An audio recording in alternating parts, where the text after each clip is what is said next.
যেটা 78 রিভিউ করে একটা আর্টিকেল লেখে, সেই আর্টিকেলটার নাম ছিল war crimes jurisdiction and due process the Bangladesh experience. তারা ছোট্ট একটা কনক্লুশন দেয়, ফাইন্ডিংস দেয়। The final finding was that this law satisfied the complete compliance of due process. সুতরাং উনি যেটা অক্সিলারি ফোর্স বলতে উনি হয়তো বোঝাতে চেয়েছেন যে 195 জন, ওই ফিগারটা উনি এভাবে বলতে পারেননি বা হয়তো খেয়াল করেননি। 195কে সিমলা চুক্তির অধীনে আন্তর্জাতিক কিছু বিষয়ের কারণে যুদ্ধবন্দির সাথে আমাদের প্রচুর সামরিক বেসামরিক লোক পাকিস্তানে, আমাদের প্রচুর অর্থ সম্পত্তি এখনো পাই আমরা, কিন্তু ওই অন্তত মানুষগুলোকে উদ্ধার করার জন্য, এবং পাকিস্তান একটা পাবলিক কমিটমেন্ট করছিল সিমলা চুক্তিতে, ভুট্টো তখনকার, যে পাকিস্তান তাদের দেশে এই 195 সামরিকদেরকে বিচার করবে। মূলত পাকিস্তান আজকে কেন এই অবস্থা, এই সামরিক 195 কিন্তু ধারাবাহিকভাবে পাকিস্তানকে কিন্তু কন্ট্রোল করছে বলে আজকে পাকিস্তানের ডেমোক্রেসি এত বিপন্ন এবং সেখানে এত অস্থিরতা। তো আমি যেটা আপনাকে সুযোগ অনেক অনেক কিছু বলা যায়, অনেক অনেক, কিন্তু আমি শুধু এটাই বলতে চাই যে বাংলা টিভি এই বিষয়টাকে আমার মনে হয় একটু মোর ইম্পর্টেন্টলি দেখা উচিত, কারণ এটা সবাই স্বার্থ জড়িত এখানে। লেট আস ডিসকাস একাডেমিক ওয়েতে আমরা একটা ওয়ার্কশপ করি শুধু এই বিষয়টা নিয়ে। এটা বাণিজ্যিক ইন্টারেস্টে যাওয়ার কোনো দরকার নাই।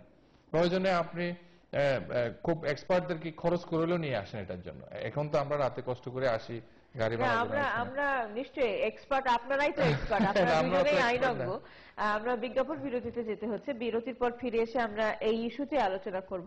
আপনার কাছে আমি জানতে চাইবো যে আমরা জেনেছি যে মিডিয়াতে আমরা দেখতে পাচ্ছি যে জামাতের পক্ষ থেকে বলা হচ্ছে আপনারা ইন্টারন্যাশনালি ফেমাস বা ইন্টারন্যাশনাল ফিল্ডে আছেন এমন আইনজ্ঞ নিয়ে যাবার চিন্তা ভাবনা করছেন এই বিচার প্রক্রিয়ায় অংশগ্রহণের জন্য।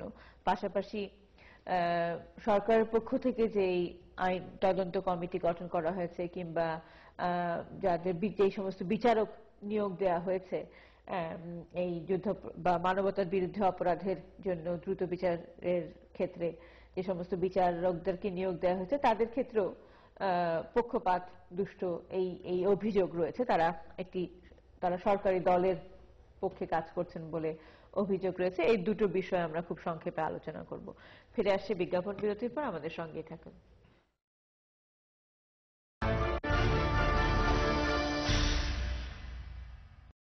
আমরা ফিরে এসেছি জনতার মঞ্চের আজকের অনুষ্ঠানের শেষ অংশে। বিরতির সময়ও আমার দুই আইনজীবীর মধ্যে তুমুল লড়াই চলছে যুদ্ধ অপরাধের বিষয় নিয়ে। ফিরে আসছি আলোচনায়। আবু বকর মোল্লা, আপনার কাছে আমার প্রশ্ন ছিল যে বলা হচ্ছে যে আমরা মিডিয়ার মাধ্যমে জানতে পারছি যে বিশেষ করে বাংলাদেশের পত্রপত্রিকাগুলোর মাধ্যমে যে জামাতের পক্ষ থেকে বলা হচ্ছে যে আপনারা আন্তর্জাতিক আইনি সাহায্য নেবার চিন্তা ভাবনা করছেন। দুটো প্রশ্ন। প্রথমত, বাংলাদেশে আপনারা কি মনে করছেন যে সেই মাপের আইনজীবী নেই যে আপনারা আন্তর্জাতিক অঙ্গন থেকে বিচারক বা বিচারপতি নেবার আইনজীবী নেবার চিন্তা ভাবনা করছেন? পাশাপাশি ইন্টারন্যাশনালি ফেমাস বা ইন্টারন্যাশনাল অঙ্গন থেকে বিচারপতি আইনজীবী নেবার ব্যাপারে যে অর্থনৈতিক ব্যাপারটা যুক্ত আছে, অর্থাৎ আপনাদেরকে এই ফান্ডিংটা আপনারা কোত্থেকে পাচ্ছেন? অভিযোগ রয়েছে যে সৌদি আরব থেকে আপনারা এই ফান্ডিংটা পাচ্ছেন। আমি আপনার সর্বশেষ কথা দিয়ে শুরু করছি যে অভিযোগ রয়েছে, যেমন ইন্ডিয়া বা আওয়ামী লীগের ব্যাপারে অভিযোগ রয়েছে, ওরা ভারত থেকে টাকা পায়, অমুক জায়গা থেকে টাকা পায়। তো অভিযোগ তো মানে যে কেউ দিতে পারে, অভিযোগ দিতে তো সমস্যা নাই। বাট জামাত ইসলামী যারা রাজনীতির সাথে জড়িত তারা জানে যে একটি দেশ আরেকটি দেশের রাজনৈতিক দলকে টাকা দিতে পারে না, এবং সৌদি আরবের সাথে আমাদের এমন কোনো সম্পর্ক নাই যে সৌদি গভর্নমেন্ট আমাদেরকে টাকা দেবে। আমাদের দল পরিচালিত হয়, আমাদের দ্বারা দলের যারা মেম্বার তারা প্রতি মাসে ওনারা একটা ইনকামের একটা পার্সেন্টেজ ওনারা প্রতি মাসে দিতে হয়, যেহেতু একটা অর্গানাইজ দল এবং তারা কমিটেড টু দ্য পার্টি, এবং পার্টির মেম্বারদের টাকায় দল চলে, বিদেশি কোনো রাষ্ট্রের টাকায় দল চলে না। এরপরে আসুন যে বিদেশ থেকে আইনি সহযোগিতা অথবা আইনজীবী নেওয়ার ব্যাপারে যে কথাটা বলা হচ্ছে, আমি এই ব্যাপারে I am not much aware.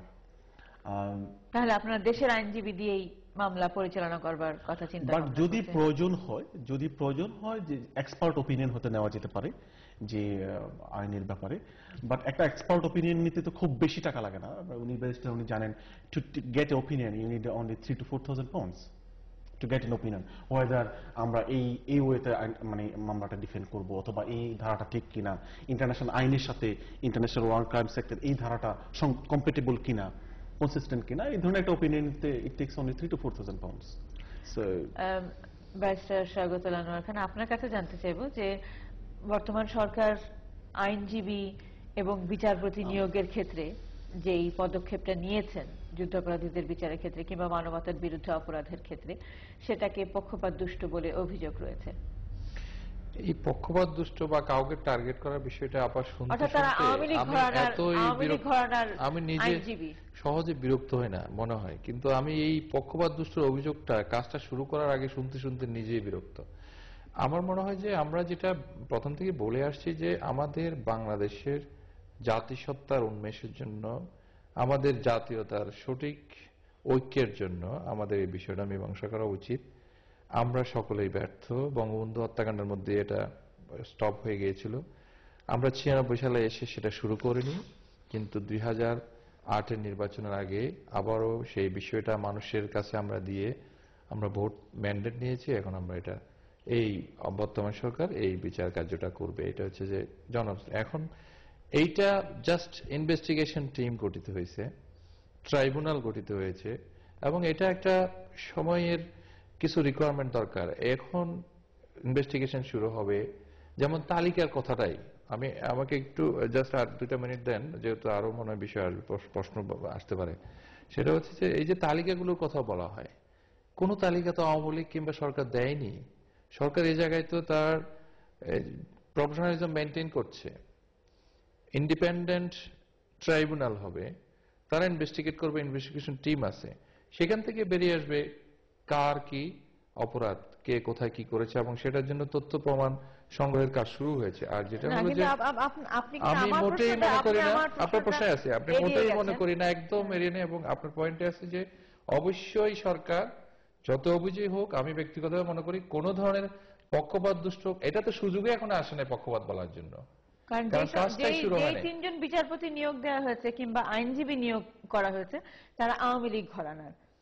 এই অভিযোগটা যেরকম মানে আওয়ামী লীগ ক্ষমতা আসলে ইন্ডিয়া হয়ে যাবে সেরকম অভিযোগ না, যে আপনি কিভাবে বলবেন। আমি ব্যক্তিগতভাবে বাংলাদেশের লয়ার না, কিন্তু আমি যতটুকু পত্রপত্রিকায়, টেলিভিশনে, আমি সরাসরি কাউকে পার্সোনালি চেনার সুযোগ নেই, কিন্তু আমি মনে করি যে আওয়ামী লীগের কেউ রাজনীতির পুরোপুরি বাইরে না, যত কথাই বলি, কিন্তু আওয়ামী লীগের রাজনীতি সরাসরি সম্পৃক্ত এমন কেউ ট্রাইব্যুনালে কিংবা ইনভেস্টিগেশন টিমে সরকার দেয়নি। এবং সরকার খুবই চেষ্টা করছে, আগেও বলছি এখনো বলছি, যে ট্রাইব্যুনালের যে বৈশিষ্ট্য হওয়া দরকার, যে স্বভাব থাকা দরকার, সেটা মেনটেন করে, সেই প্রফেশনালিজম দিয়ে, সেই স্বচ্ছতা দিয়ে সরকার কাজ করছে। এখানে পক্ষপাত দুষ্টের কোনো সুযোগ পাশাপাশি বেশ কয়েকজন আইনজীবীও কিন্তু মন্তব্য করেছেন অতি সম্প্রতি যে যে সমস্ত বিচারপতি বা আইনজীবী নিয়োগ দেওয়া হয়েছে ক্রিমিনাল আইনে ডিল করার মতন তাদের অভিজ্ঞতা যথেষ্ট নেই। তারা আশঙ্কা করছেন যে হয়তো তাদের অনভিজ্ঞতার কারণে এই মামলাগুলো একটু আমি আপনাকে এইখানে একটু বলি, just to let you and all others know about it. সেটা হচ্ছে যে ট্রাইব্যুনাল যদি পক্ষপাত দুষ্ট হয়, যদি অযোগ্য ট্রাইব্যুনাল হয়, সবকিছুরই কিন্তু এই আইনের অধীনেও চ্যালেঞ্জ করার যেহেতু অ্যাপিল রাইট আছে, এমনকি হাইকোর্টে, সুপ্রিম কোর্টে অ্যাপিল করে, এই যে যদি এই ট্রাইব্যুনাল কাউকে কনভিক্টেড করে পানিশমেন্টও দেয়, সমস্ত কিছু কোয়াশ করে তাকে ফ্রি করে দিতে পারে, সেই সুযোগটা রয়ে গেছে। আর কোনো একজন বড় নেতা এবং আইনজীবী উনি বলছেন যে কেন ট্রাইব্যুনাল করলো, কারণ এটা তো প্রচলিত আইনে। ওনার জানা উচিত যে বাংলাদেশের পেনাল কোডে কোথাও কি জেনোসাইডের সংজ্ঞা আছে না, জেনোসাইড বিচার করার কোন সুযোগ আছে বাংলাদেশের প্রচলিত ফৌজদারি বিধিমালায় বা ফৌজদারি আইনে? এরকম আইনজীবী অনেক কথা বলতে পারে। দেখে নিচ্ছি কে কি বলতে চান তিনি। হ্যালো, আসসালামু আলাইকুম, কে রয়েছেন লাইনে? হ্যালো, আমি সাউথ লন্ডন থেকে বলছি। জি বলুন। হ্যাঁ, আমি প্রথমত একটা পয়েন্টে বলতে চাইছিলাম যে কেউ কেউ বলেন যে কোনো কোনো লোকে প্রশ্ন করেন এই প্রোগ্রামে যে লগি বইটা নিয়ে শেখ হাসিনা নামতে বলেছেন সেই 5 বছর আগের ইতিহাস, কিন্তু তাই যদি সেটা যদি খুব মারাত্মক ব্যাপার হয়ে থাকে তাহলে